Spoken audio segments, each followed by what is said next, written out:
Buletin Didik 20 Januari bersama saya Fazilah Harun. Assalamualaikum dan salam sejahtera. Lebih 400,000 calon sijil pelajaran Malaysia SPM 2022 akan menduduki peperiksaan itu bermula 30 Januari ini. Bagi memastikan kelancaran pengurusan dan pengendalian peperiksaan ini, seramai 131,318 petugas diletakkan untuk memantau perjalanan peperiksaan di 3,355 pusat peperiksaan di seluruh negara.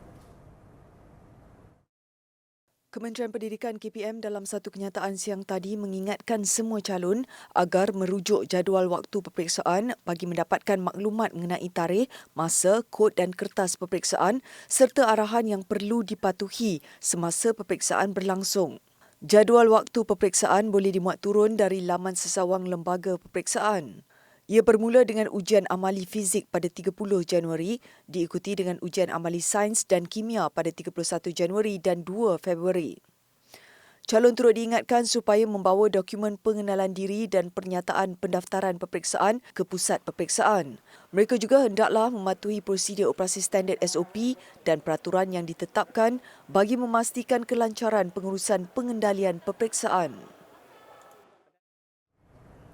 Bagi memperkasakan kanak-kanak golongan rentan dan memberi peluang kepada mereka berada dalam kelompok masyarakat, Pertubuhan Pendidikan Saintifik dan Kebudayaan Islam bersama Kementerian Pendidikan KPM menganjurkan program Rehabilitation of Street Children Through Football atau memulihkan kanak-kanak jalanan melalui bola sepak.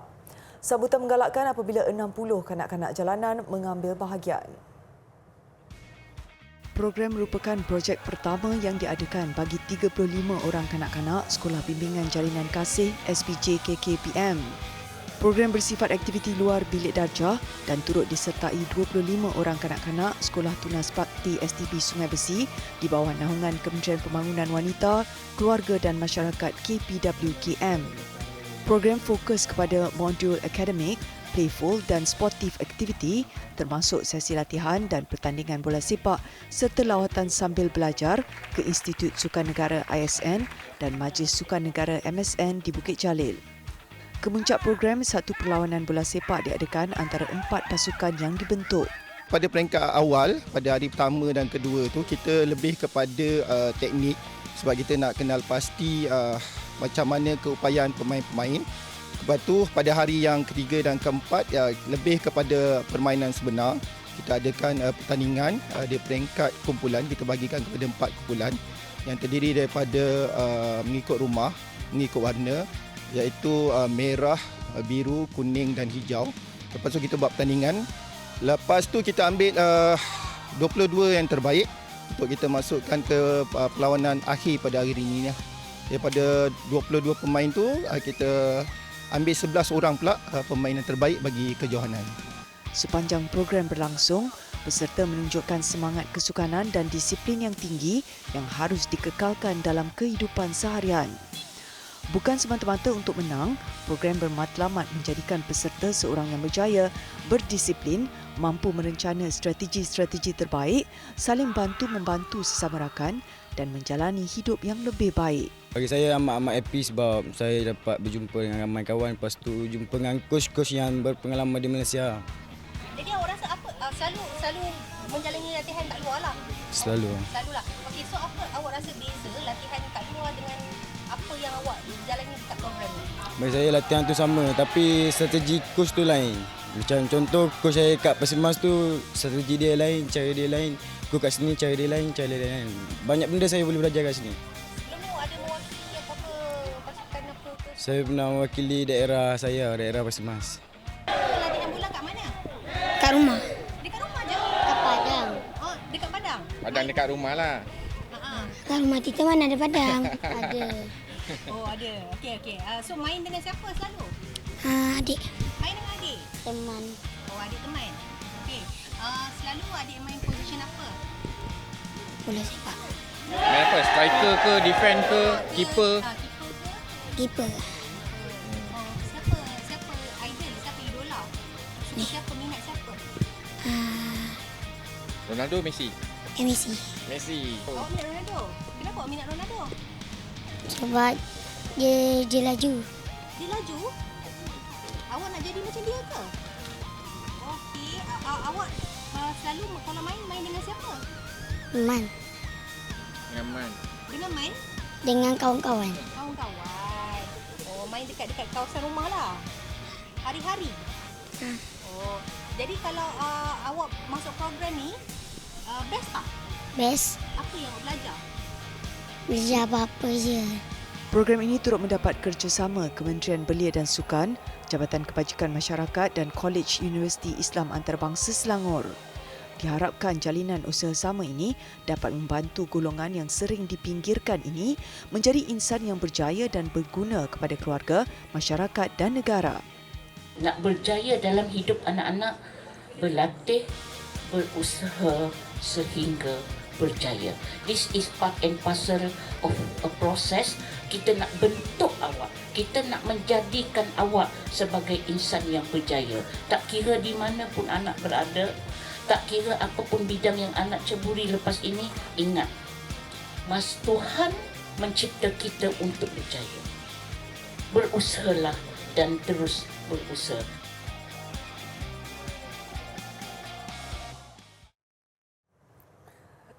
Seramai 5 kanak-kanak orang asli Sungai Taku, Kuala Krai, Kelantan menjadi kelompok pertama orang asli yang bakal memulakan sesi persekolahan di Sekolah Kebangsaan SK Ladang Taku berusia antara 7 hingga 9 tahun yang mana sebelum ini ada di kalangan mereka yang tidak pernah bersekolah. Ini kerana sekolah yang dicadangkan iaitu SK Kuala Lah Kuala Musang berada lebih 100 km dari kawasan penempatan mereka dan ibu bapa berdepan kesukaran untuk menghantar anak-anak ke sekolah. Ia adalah usaha pihak pengurusan sekolah SK Ladang Taku apabila menyedari terdapat 40 penduduk orang asli yang berada kira-kira 5 km dari sekolah berkenaan.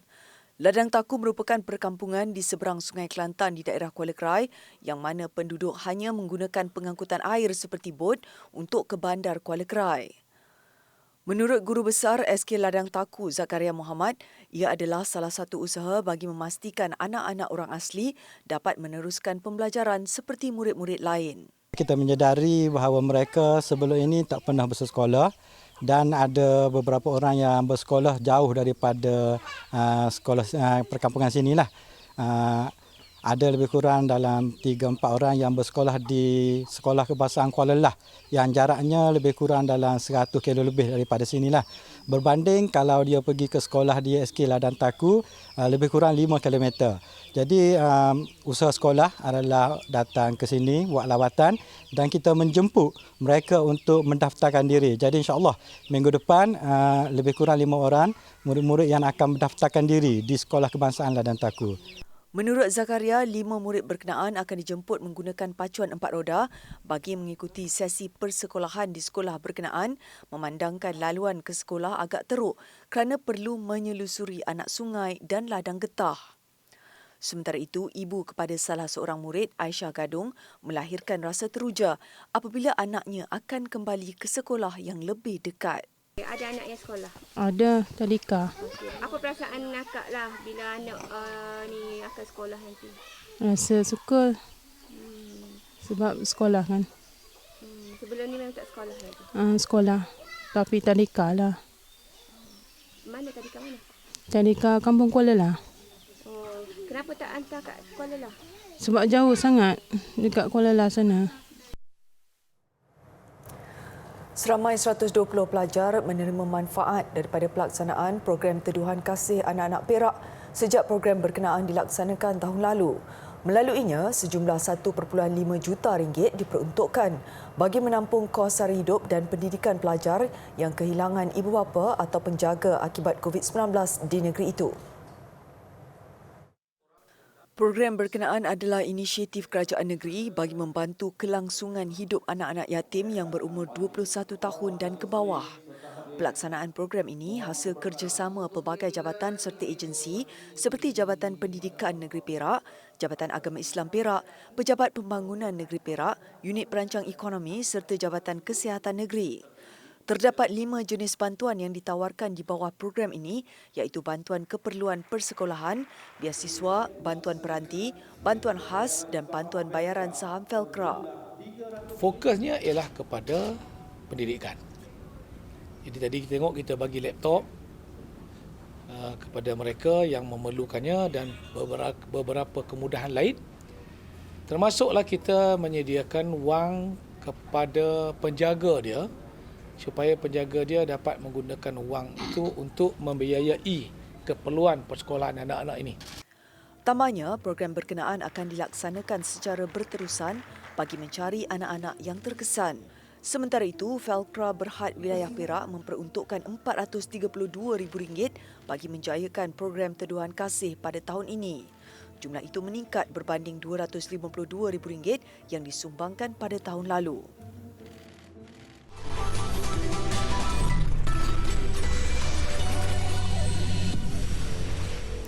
Langkah Universiti Malaysia Sabah UMS membuka makmal di kawasan ladang pertanian dilihat bermanfaat dan berkesan dalam menghasilkan penyelidikan dan kajian yang bermutu.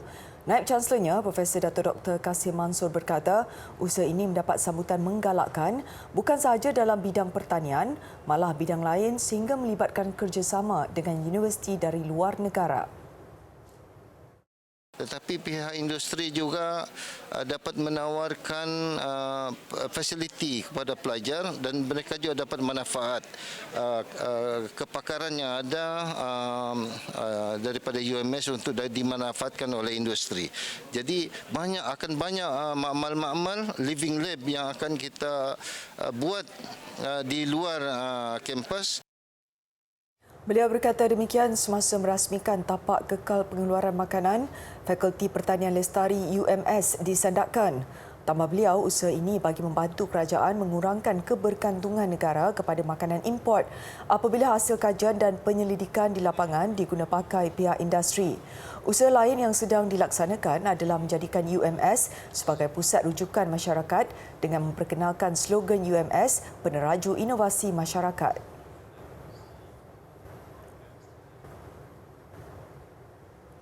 Pekebun limau Bali di Tambun Perak boleh tersenyum lebar apabila hasil pengeluaran buah berkenaan meningkat berbanding musim perayaan Tahun Baru Cina yang lalu. Malah, buah limau Tambun yang dihasilkan kali ini juga dikatakan lebih besar serta mempunyai tekstur isi yang lebih berjus dan manis. Tambun sememangnya terkenal dengan pengeluaran limau Bali di negeri Perak dengan kemuncak pengeluaran buah selalunya ketika menjelang sambutan Tahun Baru Cina. Lazimnya, masyarakat Tionghoa membeli buah berkenaan yang secara simboliknya dikatakan membawa tuah. Menurut pekebun limau Tambun Tan Swee Kong, tuaian buah sempena tahun Arnab kali ini dilakukan sejak 3 minggu lalu. Katanya hasil pengeluaran di kebunnya tahun ini dianggarkan meningkat 20% berbanding tahun sebelumnya. Tahun ini memang satu hasil yang lumayan lah berbanding dengan tahun yang lepas-lepas lah. Mungkin ini pasal sebab cuaca lah yang mengizinkan kita dapat yang hasil yang bagus.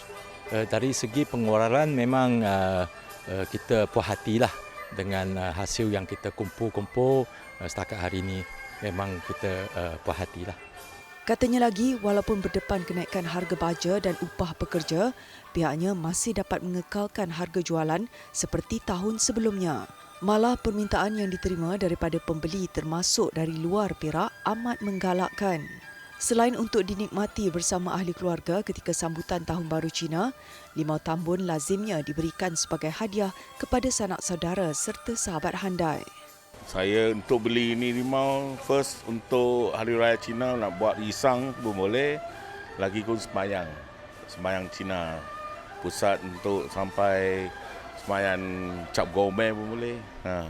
Tiap-tiap tahun pun ada belilah. Tapi ini kali kita special mari turun belilah. Tapi di sini buah dia fresh.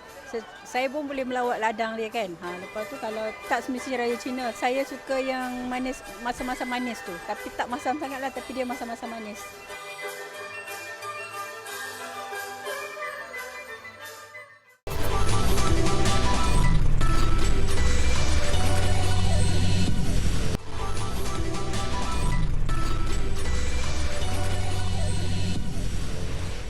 Britain akan memperkenalkan larangan penggunaan plastik ke atas peralatan makanan bermula Oktober depan. Larangan itu meliputi semua kafe dan termasuk bagi penggunaan polistiren atau plastik untuk tujuan pembungkusan. Ketika ini, hanya Wales dan Scotland sudah melaksanakan larangan itu. Untuk seluruh penduduk England, mereka punya masa lebih 9 bulan lagi untuk mematuhi larangan itu. Menjelang tempoh itu, semua pengusaha kafe perlu menghabiskan stok mereka dan mencari alternatif bersifat mesra alam. Ini termasuk larangan ke atas penggunaan pinggan plastik serta semua peralatan plastik yang lain. We've worked very, very closely with business and industry because we obviously realise there's an impact on them, and this gives them time to use up stock that they've already got because they didn't want to just have to ditch it. That doesn't really make sense either. Antara yang dicadangkan ialah supaya mereka beralih kepada peralatan kayu dan cawan kertas. Mengikut kajian, hanya 10% daripada anggaran 721 juta pinggan sekali pakai yang digunakan di England setiap tahun dikitar semula. Sebelum ini pada tahun 2020, penggunaan straw dan sudu plastik serta putik kapas bagi tujuan sekali pakai antara yang turut dilarang di England. Bekas Perdana Menteri Britain Boris Johnson akan menulis buku memoir sepanjang beliau menjadi pemimpin nombor 1 Britain. Buku akan diterbitkan HarperCollins sesuai dengan perjanjian yang dipersetujui kedua-dua pihak pada Isnin lalu. Ia akan bermula dengan kempen Johnson untuk memastikan Britain keluar dari Eropah dan dijangka diakhiri dengan skandal serta peletakan jawatan beliau sebagai Perdana Menteri. Boris atau nama sebenarnya Alexander Boris de Pfeffel Johnson, 58 tahun, menjadi Perdana Menteri Britain dari 24 Julai 2019 hingga 6 September 2022. Menurut HarperCollins, buku itu akan menjadi memoir Perdana Menteri Britain yang lain daripada yang lain. Tajuk buku masih belum diputuskan. Mampu mengambil dan mengalihkan barangan berbeza saiz dan berat. Itu antara kelebihan versi baru robot Atlas yang dihasilkan Boston Dynamics. Berdasarkan visual demonstrasi yang dikeluarkan oleh Boston Dynamics, Atlas dilihat mampu melakukan tugas bagi kerja perindustrian dan pembinaan. Untuk menerima arahan, Atlas boleh dihubungkan dengan telefon pintar. Dalam semua tugasannya, Atlas mampu mengimbangi badannya dan tidak terjatuh. Atlas berukuran 5 kaki dan digerakkan dengan kuasa bateri. Ia mempunyai 28 sambungan hidrolik dengan 3 komputer pada badannya. Mengakhiri tugasannya, Atlas memusingkan badannya sehingga 540 darjah. Atlas direka untuk digunakan bagi tujuan penyelidikan serta pembangunan peralatan dan masih belum dibuka untuk jualan.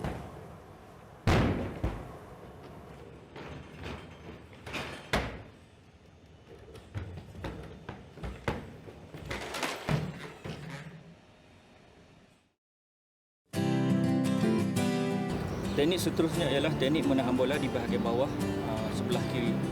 Teknik ini penjaga perlu menguasai untuk menahan bola bahagian bawah yang datang dari arah belah kiri. Teknik menahan ini menggunakan kaki di sebelah kiri.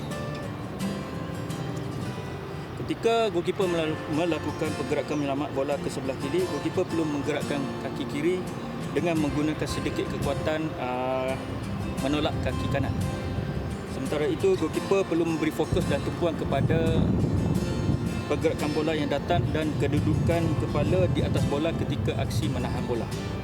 Aksi menahan bola bawah menggunakan bahagian medium kickers adalah teknik yang terbaik. Selepas menahan bola, goalkeeper perlu kembali kepada posisi asal iaitu ready position untuk bersedia menahan bola second ball.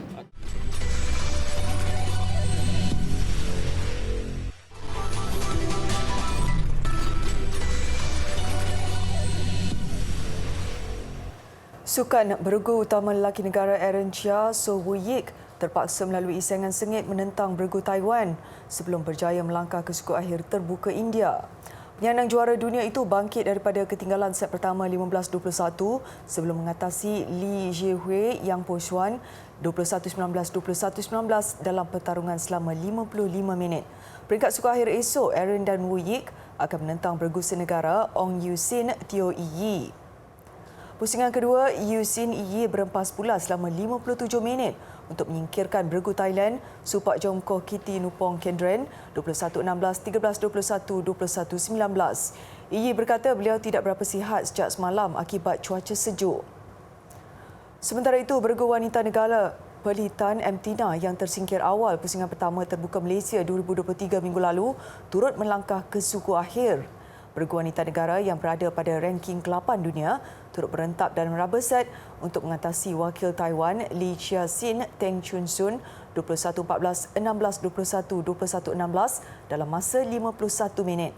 Pemain perseorangan lelaki profesional negara Li Zijia gagal mara ke skor akhir selepas tewas kepada pemain Cina Li Shifeng 11-21, 21-14, 18-21 dalam perlawanan selama 64 minit.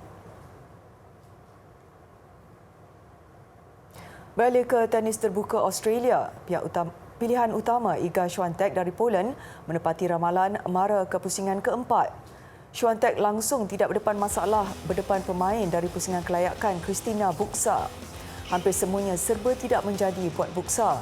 Kesilapan Buxa memukul bola keluar gelanggang menyebabkan permainan segera berakhir. Swiatek menang 6-0 dan 6-1. Pusingan keempat, Swiatek dijadual berdepan pilihan ke-22 dari Kazakhstan, Elena Rikabina.